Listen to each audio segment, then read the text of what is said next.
Okay, so just a sort of a final part of the today's session. Thank you very much for agreeing to be part of our brief panel discussion. I guess the Slido is still open for those of you who wish to post further questions. I'll keep an eye on that. But I think I was just going to start by trying to pick up on some of the questions that we'd had on Slido and observations I'd made, just sort of kick it off. So please feel free to chip in. I'm happy to let you do the talking. So I think a lot of today has been around setting targets. And I think the challenge that I think people face often is, where do you start? How do you engage your organisation to start that discussion to actually set a target, whether it's renewables, whether it's science-based, whatever it is. I'll start at the end, ladies first, Lona, if you... Yes, I think it depends on the time you ask us.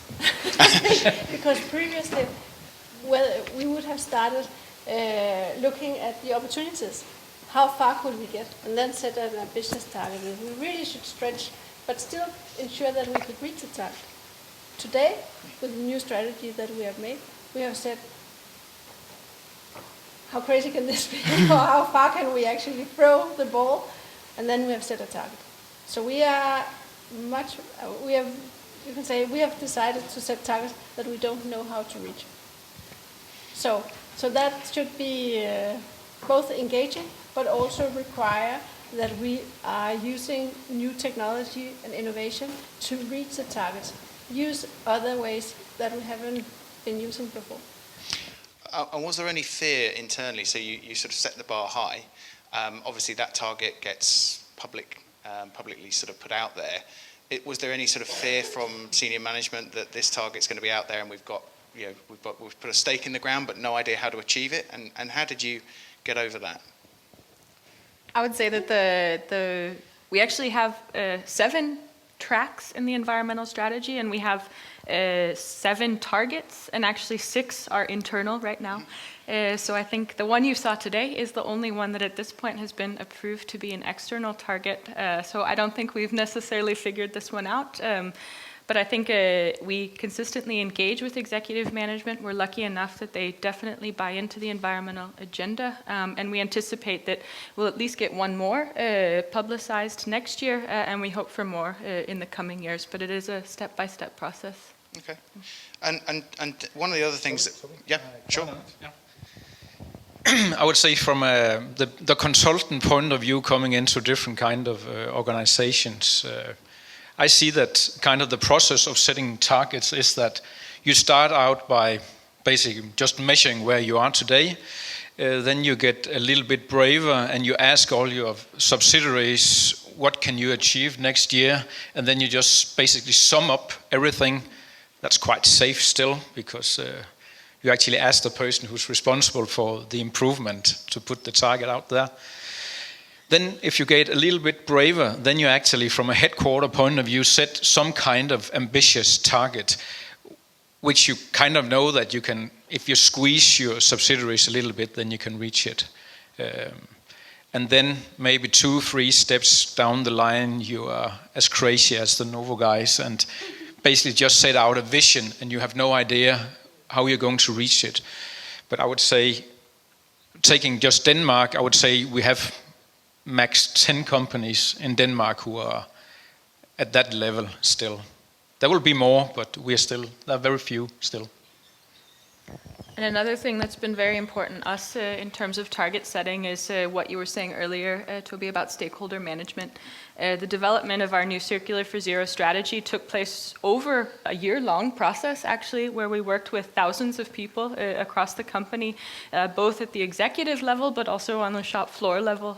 So we really can't underestimate that enough, that you actually really need to talk to everyone across the organization so that actually when the target comes out, it's not a surprise, but it's something that they feel like they actually have been involved with and had their input considered. Okay, I don't know who said it, but somebody made the comment around business leaders appear now to be taking further action. And I just wondered, Leah, from your point of view, why do you think that is? Why is there more, so the spotlight's on it, but why are people acting on it from a business point of view? On climate? Yeah, on climate change, sorry, yes. So where's the business case?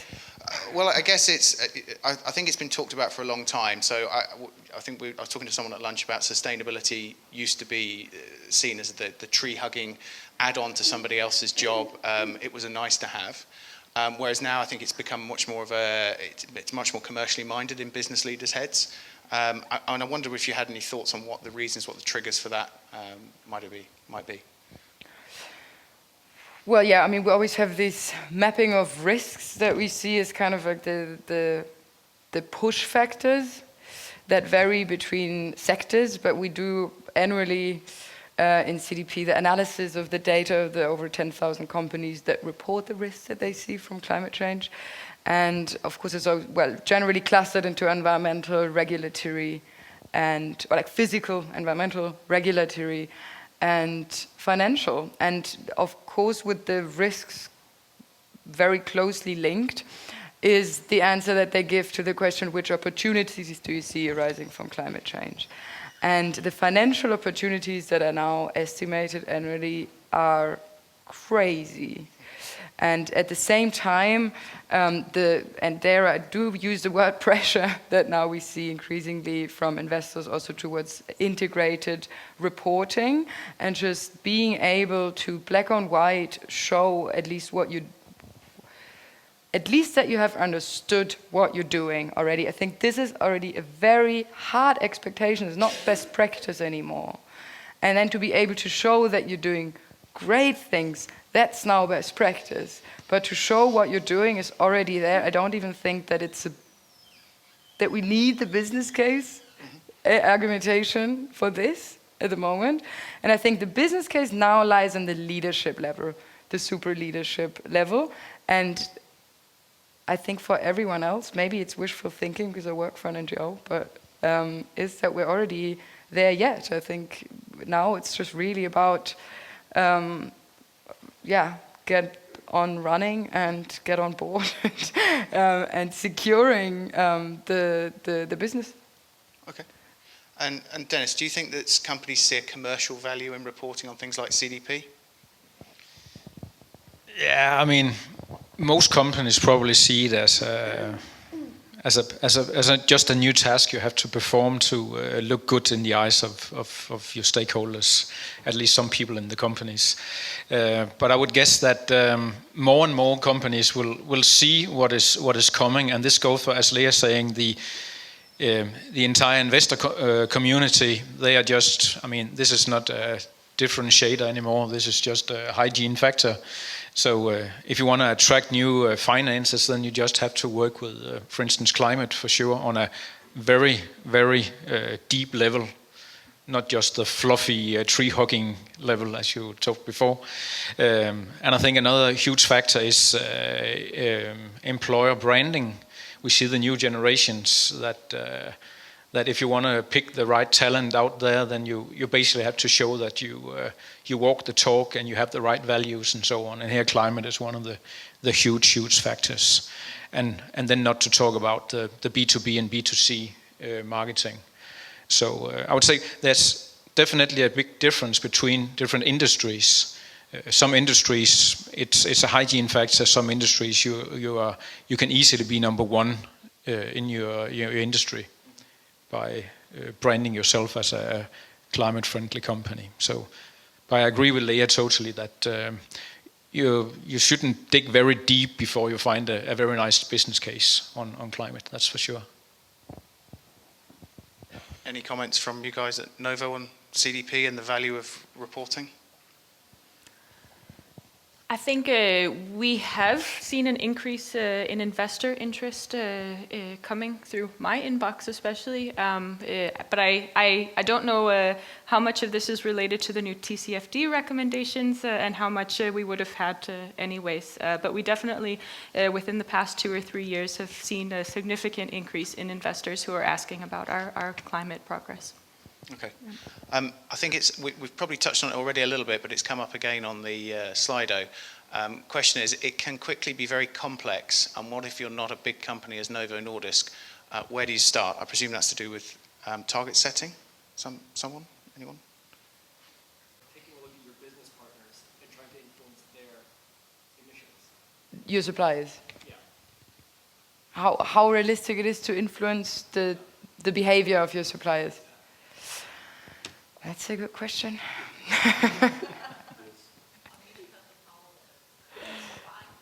Yeah. Or sector collaboration, for instance. Yeah. Well, you can choose your suppliers, but also you can work with them. I mean, I think there needs to be a common objective. If that's not there, it's very hard. You can also ask them, like, then the question is, does it have to be a power situation to make the supplier do this? Or maybe there's 4 peers that ask them to do the same, then they're quite likely to eventually do that. But if they have 20 other customers that don't care, and you have one that cares and they don't care, then it's very unlikely. But I think it's very hard to generalize, and depending also, of course, on the size and to what extent that company is scrutinized by other stakeholders as well, and just, let's say, hope for the general shift of awareness that then it's not really so obvious who's on which tier of a value chain, but general shift of the economy that would solve that problem. But there's challenges still. Okay, there's a follow-up question on Slido to your point, Caitlin. Could you explain a bit more explanation on the link to TCFD that you just mentioned? It's just that we have seen quite a few investors sending emails just saying, what is Novo Nordisk doing in terms of setting science-based targets and in terms of your long-term environmental targets. And I don't think, I never received any emails like this until about a year and a half ago, and I've gotten quite a few since then. So I do think that investors are starting to care more about how companies are actually handling climate change, and I don't think they're waiting for companies to actually have all of the answers, especially in terms of implementing the TCFD, but they really want to see that you're taking a stepwise approach to actually consider climate impacts, not only within your own operations, but within your supply chain. We're seeing already climate impacts day to day. This is a reality in the world we're living in. So it is actually, we think it's actually great that investors are actually looking at this and considering it. Yeah.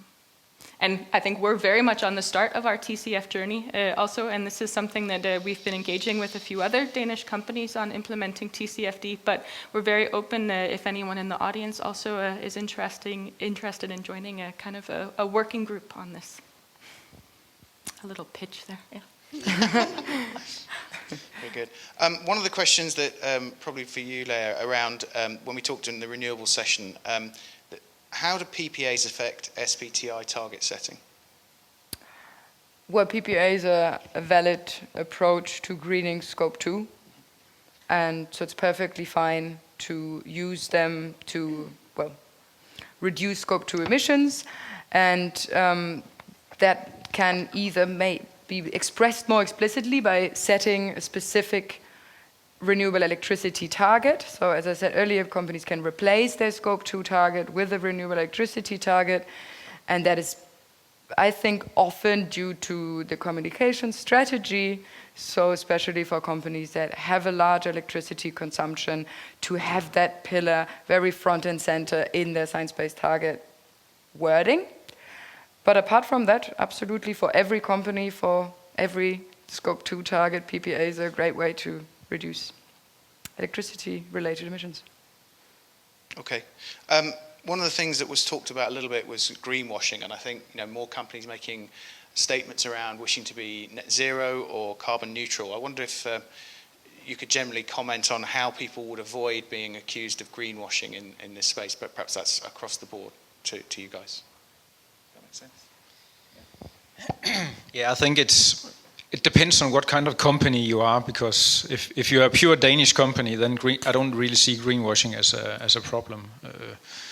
As we are in the country of the law of Jante, then we are talking greenwashing instead of greenwashing. But all international companies, multinationals, I think greenwashing is definitely part of the agenda. My general advice is definitely to find some kind of balance where you are transparent, but in a wise way. So you're transparent with what is okay to showcase. Just like politicians saying that, yeah, we know we have an issue, and that's why we have made this committee go into this issue. So basically, every time you flash some of your dirty laundry, then you also flash the detergent to clean it.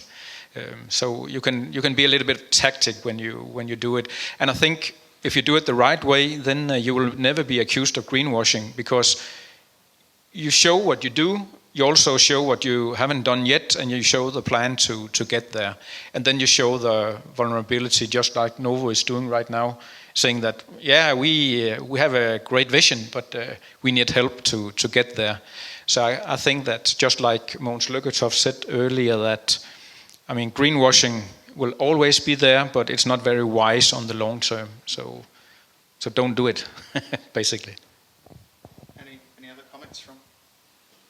I think for us it's quite important that we also have any sort of target that we have externally is also something we include in our annual report. So that means that all of our environmental data has to be actually at the same level as our financial data. So we go through huge auditing processes every year, and I think every year we say, oh my gosh, we're going through this again. But I think that really helps avoid the greenwashing, because all of the data has been verified by external consultants. Yeah. Okay, I have only one more question. If there are any others that are coming up on slide, I'll pick them up. I think it was Sarah who made this comment, but she's not here, but I'll get you guys to reflect on it. So she said along the lines of, there is not a business case for there doesn't need to be a business case for an heavily emitting company. I took from her that she was saying morally or ethically they should have a reason to act. I'm not sure I necessarily agree that companies will act just because of moral or ethical reasons. Firstly, would you agree? And then again, thinking of what really does spur them into act if they are one of those high polluting companies.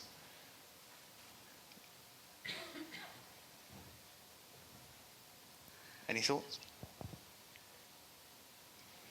Yeah, just very short. I mean, companies need a business case. I mean, you have to change the legislation and the market situation, and that's basically it. Forget about ethics and morals.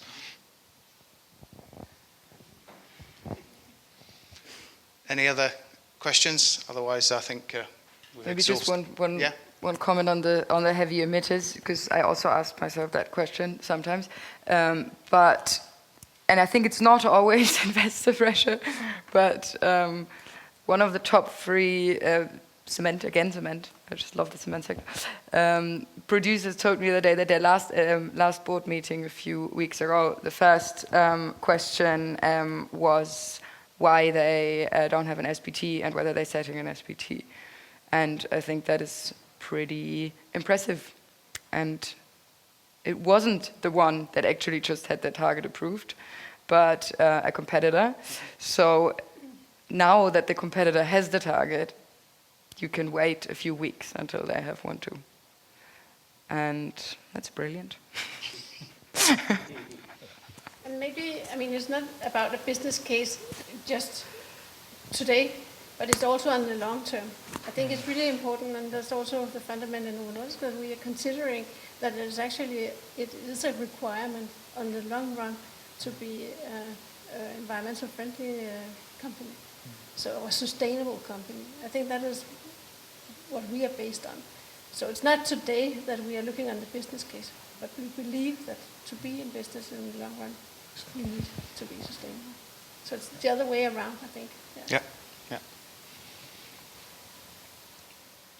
One last question, I think. Why not go for SBTI and offsetting on top? We covered this?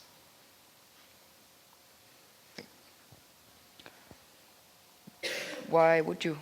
Yeah. I think you covered that pretty well in your presentation. It's all about decarbonizing as much as possible. And if you actually do that, that implies great efforts and in many cases profound transformation of business models.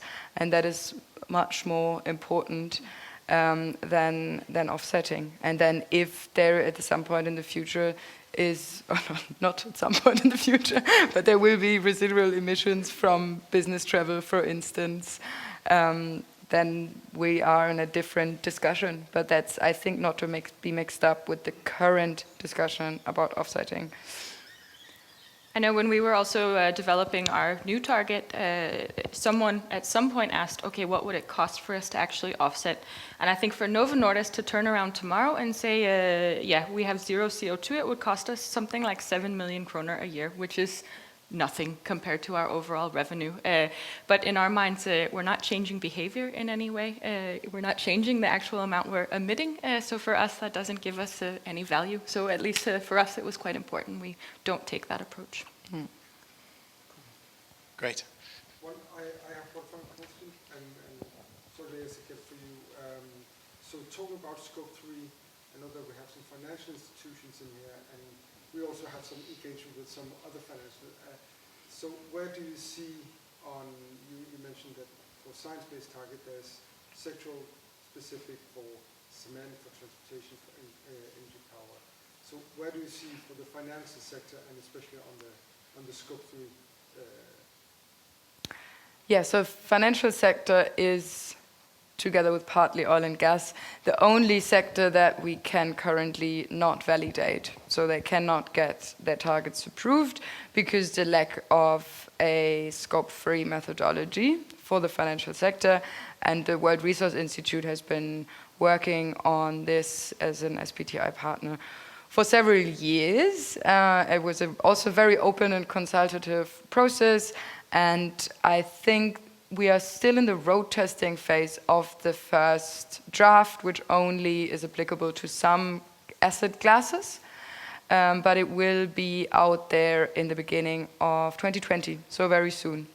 Also next year, we're going to launch the financial sector questionnaire for CDP, which is going to make it much more valuable to report and to analyze the data coming from the financial sector. So it's going to be an exciting year for the financials. Excellent. Thank you very much. Sorry, was there one? Sorry. If we have time? Yeah, sure. I just think, just to reflect on the offsetting, because I think it's a little bit too sad to just disregard offsetting as a measure. And I fully agree to what has been said, that first you look at, where do we have emissions, what can we do to reduce, and then you see offsetting as the last resort. On the other hand, in the race to actually contribute to the climate agenda, I think we need to play on I don't know, all keys we can. And if anybody goes out with CO2 neutral products or CO2 plus or climate plus products today and uses offsetting in order to reach that and drive sustainable consumption, interest for different types of products, etc., that will again drive businesses to do, find other solutions and do more. And yes, there are challenges with some of the offsetting projects, but we need to transform energy systems in developing countries. This could be a potential if we get the demands for these credits up, and as well the forestry if you choose the right projects. So I think it's very important not just to disregard compensation as a measure. It does have a potential, I see. It was more of a comment. Yeah, I just think we need to become more granular, and I think it's all very difficult because maybe also the guidance is just not there yet.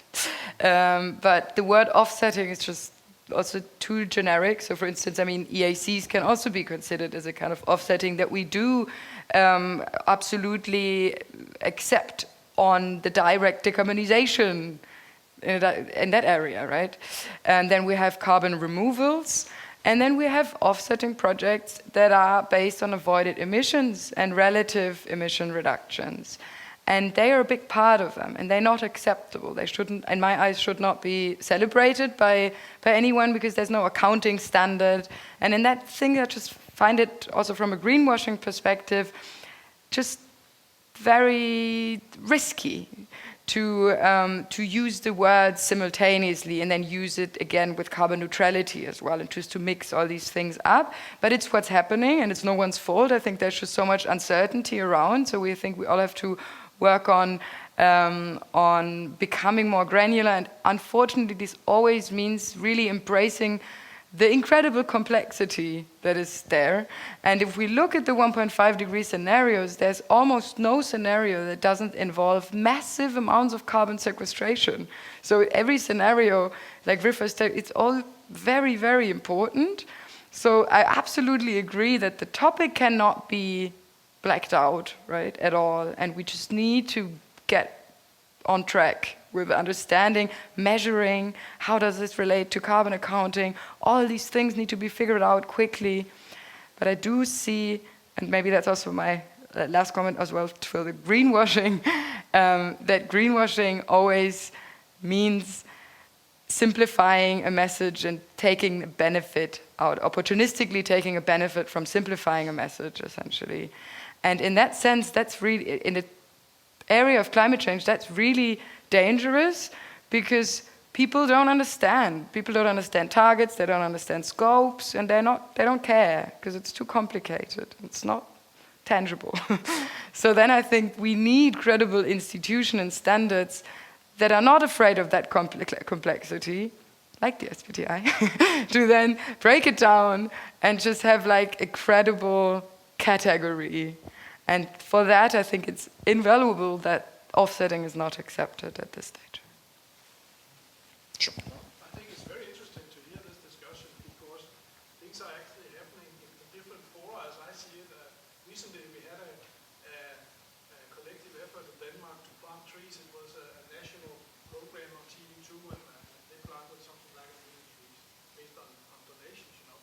So things are moving as we speak for going for offsetting and supporting biodiversity at the same time, which is a major challenge globally also. And then we have kind of the calculation methods that needs to be refined and fine-tuned to handle it, but it's already ongoing. I mean, and it's in my mind it's a win-win, because it can be a religious belief that offsetting is bad. I mean, why is it bad? If we are flying and we are emitting the next 20 years millions of tons of CO2, why not offset if we don't have any other solution? I mean, would that not be a responsible reply? I mean, it's temporary. What's the problem? That it's temporary. Yeah, but you're also working on all the other things, of course. If you tick all the boxes. If you do that, if you decarbonize as much as possible, and you on top offset, that's fantastic. Then you're financing development projects, you're financing afforestation projects, but it's a financing effort. It's not an accounting effort. And that's a very big difference from a, maybe not for the world always, depends on the project and everything, but from a corporate strategy perspective, I think it's very important to be as granular as possible and really draw a line here. Yeah, I don't know whether you agree. Maybe you don't use it as a branding. Maybe you use it as an internal pricing that will again drive, you know, reduction of travels, etc.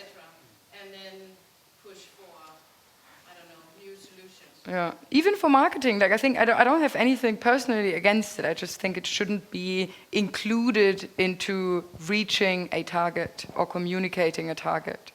No, I agree. Yeah. I agree on that one. It should be for Just additional purposes. Yeah. Accelerating. yeah. I actually think it was quite a nice experience that coming to this seminar. I was asked how did I get here, right? Because it just showed, okay, offsetting is good. It's how to solve it now. It's to fix a gap now. And I was also happy to see that you have charging stations outside to help your own employees and customers to come here to charge their electric cars, right? So these things can go hand in hand. It's already there. Happening. So I just think we need to embrace everything we can do, and not to exclude something else. It's possibly down to some of the negative associations where people have just offset exclusively on their own and tried to buy themselves out of it. Years ago that happened in the UK. As a great example, there was a bank in Canary Wharf who claimed to be a carbon neutral bank. and a photograph was taken of them at 3 in the morning with all the lights on a Sunday. So they got absolutely slated, and I think that negative impact has had a knock-on effect. I think if it's part of an overall program, and you're considering it as part of a wide set of initiatives, then I agree. I don't see it as a problem being in it. It's when it's done on its own. I think we've got one more question. Is that all right, Thomas? Yeah. Last one was, why not disclose the carbon footprint of the individual product? Would it not accelerate climate change much faster? Was that directed at Novo Nordisk? Because we do have all of that published online. I'm just not the LCA expert, so I don't know the number off the top of my head. But it's all publicly available, so you're welcome to go look at the actual numbers. Great. I think we'll wrap it there. Thank you very much to the panel for taking the questions.